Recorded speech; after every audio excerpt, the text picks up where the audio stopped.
दोस्तों, आप एलियंस को तो जानते होंगे, लेकिन ये फैक्ट शायद ही आपको पता होगा। दूसरे ग्रहों पर जीवन की तलाश विज्ञान के लिए बेहद ही चुनौती भरा काम रहा है, और हो सकता है कि यही काम दूसरे ग्रह के वैज्ञानिक भी करते हों। ऐसे में वे अपने किसी यान द्वारा धरती पर आ जाते हों तो कोई आश्चर्य नहीं। हम भी तो चंद्र ग्रह, मंगल ग्रह पर पहुंच गए हैं। तो आइए जानते हैं कुछ 7 फैक्ट्स जो कि भारत में एलियंस दिखे हैं और जो कि इन बातों से मौजूदगी बताता है। दोस्तों, अगर आप हमारे चैनल पर नए हैं तो बगल के लाल बटन को दबाकर हमारे चैनल को सब्सक्राइब करें और बेल आइकन को प्रेस करें ताकि हमारा वीडियो आपको सबसे पहले मिल जाए। फैक्ट नंबर 1, हिमालय में रहते हैं एलियंस। विश्व भर के वैज्ञानिक मानते हैं कि धरती पर कुछ जगहों पर छुप कर रहते हैं दूसरे ग्रह के लोग। उन जगहों में से एक हिमालय है।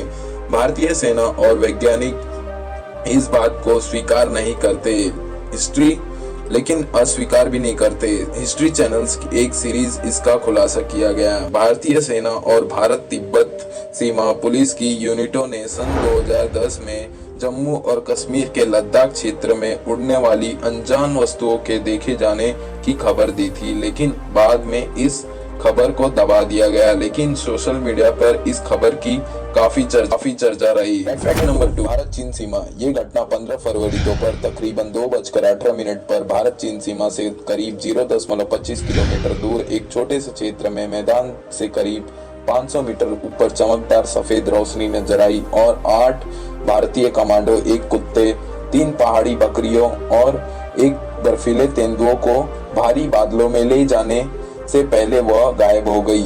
हालांकि कुछ मानते हैं कि बाद में 6 कमांडो को गोवा के एक स्विमिंग पूल से बचाया गया। 2 लापता हैं। बचे हुए लोगों को यह घटना याद नहीं। इस घटना का गवाह एक स्थानीय किसान बना जो सीमा रेखा के नजदीक भेड़ चरा रहा था। फैक्ट नंबर 3, अंतरिक्ष यान। 22 जून को शाम 5:42 बजे एक बड़ा अंडाकार अंतरिक्ष यान उच्च हिमालय में गायब होने से पहले चीनी सेना के ऊपर मंडराता नजर आया। ऐसा कई प्रत्यक्षदर्शियों ने कहा। रिपोर्ट में बताया गया कि वो करीब एक बड़े वायुयान के माप का था और जो कि चमकदार था। ITBP प्रत्यक्षदर्शियों का मानना है कि ये गोले न तो मानव रहित हवाई उपकरण है और न ही ड्रोन या कोई छोटे उपग्रह हैं। सेना ने 2011 जनवरी से अगस्त के बीच 99 चीनी ड्रोन देखे जाने की रिपोर्ट दी है। पहले ही लद्दाख में ऐसे प्रकाशीय वायुयान देखे गए हैं और ये खबर पाकिस्तान और चीन में देखा जाने की खबर से सेना की लेह स्थित 14वीं कोर में हलचल मच गई थी। जो प्रकाश आंखों से देखे जा सकते थे वे रडार की जद में नहीं आ सके। इससे यह साबित हुआ कि इस पूजो में धातु नहीं है। स्पेक्ट्रम एनालाइजर से भी इससे निकलने वाली किसी तरंग को नहीं पकड़ सका। इस उड़ती हुई वस्तु की दिशा में सेना ने एक ड्रोन भी छोड़ा, लेकिन उससे भी कोई फायदा नहीं हुआ। इससे पहचानने में कोई मदद नहीं मिली। ड्रोन अपनी अधिकतम ऊंचाई तक तो पहुंच गया, लेकिन उड़ते हुए प्रकाश पुंज को नहीं पकड़ सका। भारतीय वायुसेना के पूर्व प्रमुख air chief marshal PV Naik कहते हैं कि हम इसे नजरअंदाज नहीं कर सकते। हमें पता लगाना होगा कि उन्होंने कौन सी नई तकनीकी अपनाई है।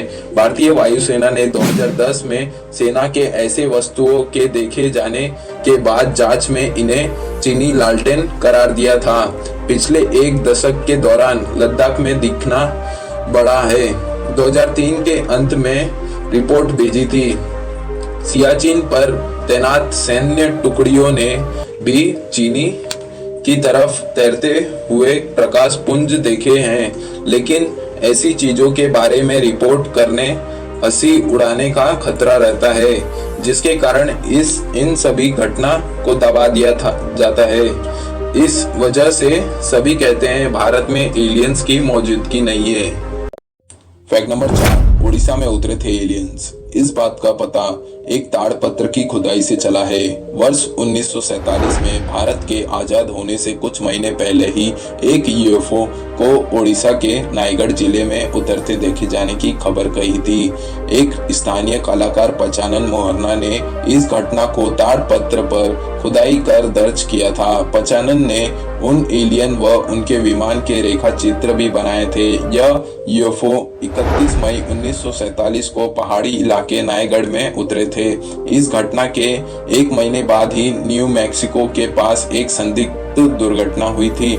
इसके बाद अमेरिकी वायुसेना ने दुर्घटना स्थल से एक उड़न तस्तरी को बरामद करने का दावा किया था। हालांकि इस घटना को बाद में अमेरिका और भारत ने छिपाने का प्रयास किया। फैक्ट नंबर 5, गुफा में आए थे एलियंस। छत्तीसगढ़ के बस्तर जिले में एक गुफा में 10,000 वर्ष पुराने शैल चित्र मिले हैं। नासा और भारतीय आर्कियोलॉजिकल की खोज ने भारत में एलियंस के रहने की बात पुख्ता कर दी है। यहाँ मिले शैल चित्र में स्पष्ट रूप से उड़न तस्तरी बनी हुई है। साथ ही इस तस्तरी से निकलने वाले एलियंस का चित्र भी स्पष्ट रूप से देखा जा सकता है, जो आम मानव को एक अजीब छड़ी द्वारा निर्देश दे रहा है। इस एलियंस ने अपने सिर पर हेलमेट जैसा भी कुछ पहन रखा है, जिस पर कुछ एंटीना लगे हैं। वैज्ञानिक कहते हैं कि 10,000 वर्ष पूर्व बनाए गए ये चित्र स्पष्ट करते हैं कि यहाँ एलियंस आए थे, जो तकनीकी मामले में हमसे कम से कम 10,000 वर्ष आगे ही है। नंबर 6, अजंता एलोरा। माना जाता है कि एलोरा की गुफाओं के अंदर नीचे एलियंस का एक सीक्रेट शहर है। यह हिंदू, बौद्ध और जैन धर्म का प्रमुख स्थल है। यहाँ की जांच पड़ताल करने के बाद पता चलता है कि यहाँ एलियंस के रहने के लिए एक अंडरग्राउंड स्थान बनाया गया था। आर्कियोलॉजिकल और जियोलॉजिस्ट की रिसर्च से यह पता चलता है कि कोई सामान्य गुफाएं नहीं है। इन गुफाओं को कोई आम इंसान या आज की आधुनिक तकनीक नहीं बना सकती। यहाँ एक ऐसी सुरंग है जो इसे अंडरग्राउंड शहर में ले जाती है। अजंता के कैलाश मंदिर के बारे में कहा जाता है कि यह एलियंस के सहयोग से बनाया गया था। आर्कियोलॉजिस्टों के अनुसार इसे कम से कम 4,000 वर्ष पूर्व बनाया गया था। 40 लाख टन की चट्टानों से बनाए गए इस मंदिर को किस तकनीकी से बनाया गया होगा, यह आज की आधुनिक इंजीनियरिंग के बस की बात नहीं है। नंबर 7, द्वारिका का निर्माण एलियंस ने किया था। एलियंस के अवशेषों की खोज करने वाले वैज्ञानिक कहते हैं कि द्वारिका का निर्माण एलियंस ने किया था। इस नगर पर एलियंसों ने ही हमला करके इसे नष्ट कर दिया था। माना जाता है कि यहाँ आने के पूर्व इसे कुश स्थली कहते थे। यह नगर पहले से ही जल में डूबा हुआ था। गुजरात के तट पर भगवान श्री कृष्ण की बसाई हुई यह नगरी यानी द्वारिका, इस जगह का धार्मिक महत्व तो है ही, रहस्य भी कम नहीं है। कहा जाता है कि श्री कृष्ण की मृत्यु के साथ उनकी बसाई हुई यह नगरी समुद्र में डूब गई।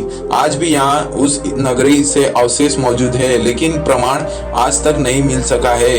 यह क्या है? विज्ञान इसे महाभारत कालीन निर्माण नहीं मानता। काफी समय से जाने माने शोधकर्ताओं ने यहाँ पुराणों में वर्णित द्वारिका के रहस्य का पता लगाने का प्रयास किया, लेकिन वैज्ञानिक तथ्यों पर आधारित कोई भी अध्ययन कार्य अब तक पूरा नहीं किया गया है। 2005 में द्वारिका के रहस्यों से पर्दा उठाने के लिए अभियान शुरू किया गया था। इस अभियान में भारतीय नौसेना ने भी मदद की।